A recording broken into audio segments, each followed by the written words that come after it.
இந்த mind removing. இப்போதைக்கு ஹார்மோஸில் பெரிய பிரச்சனை இதுதான்.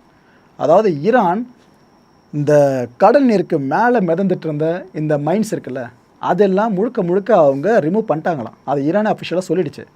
ஆனால் இந்த நீருக்கு அடியில் அவங்க வச்சுருப்பாங்களே மைன்ஸு, அது எல்லாத்தையும் ரிமூவ் பண்ணுறது அவ்வளோ கஷ்டமான விஷயமா. பிகாஸ் எங்கே எதை போட்டிருக்காங்கன்னு அவங்களுக்கே தெரியலையாங்க, கையை விரிச்சிட்டாங்க. இதில் சில பேர் கேட்கலாம், ப்ரோ தண்ணிக்கு கீழே தானே இருக்குது, மேலே தானே கப்பல் போக போகுது, போட்டுமே மேலே தான் கிளியர் பண்ணிட்டாங்களே, என்ன பிரச்சனை வரப்போகுதுன்னு கேட்டிங்கன்னா 2 ப்ராப்ளம்ஸ் இருக்குது. ஒன்று, பேச்சுவார்த்தை தோல்வியில் முடிவடைஞ்சுதா. ஸோ ஈரான் எதுக்காக போய் சொல்லியிருக்கக்கூடாது, கிளியர் பண்ணிட்டோன்னு. இதை நம்ம யோசிக்கணுமா? அப்போ கப்பல் எதனா போச்சுன்னா ஈரான் அடிக்க வேணாம், மைன்ஸில் பட்டு கப்பலே கண்டமாக ஆரம்பிச்சிடும். இன்னொன்று, தண்ணிக்கு கீழே மைன்ஸ் இருக்குது பார்த்தீங்களா, அது எப்போ வேணாலும் வெடிக்கலாம். இந்த ஒரு டேஞ்சரஸான சுச்சுவேஷன் அங்கே இருக்குது. இதை தாண்டி கப்பல் அங்கே பயணிக்குது அப்படின்னா சொந்த செலவில் சூனிய வைக்கிற மாதிரி ஆகிடும்.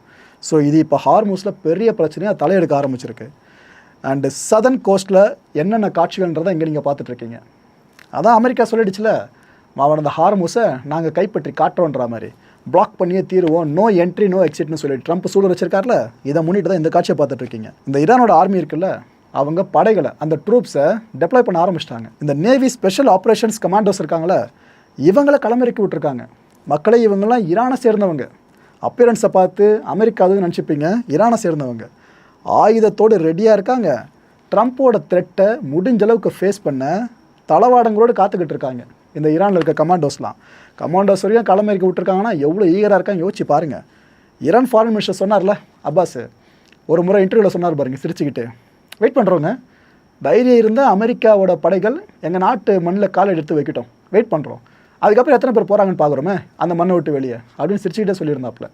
அதை தான் கன்ஃபார்ம் பண்ணுற மாதிரி இப்படி எல்லாம் ரெடியாக காத்துக்கிட்டு இருக்காங்க. அமெரிக்கன் சோல்ஜர்ஸோட நல்வரவுக்காக காத்து கொண்டு இருக்கிற ஈரான் கமாண்டோஸை தான் இங்கே நீங்கள் பார்த்துட்ருக்கீங்க.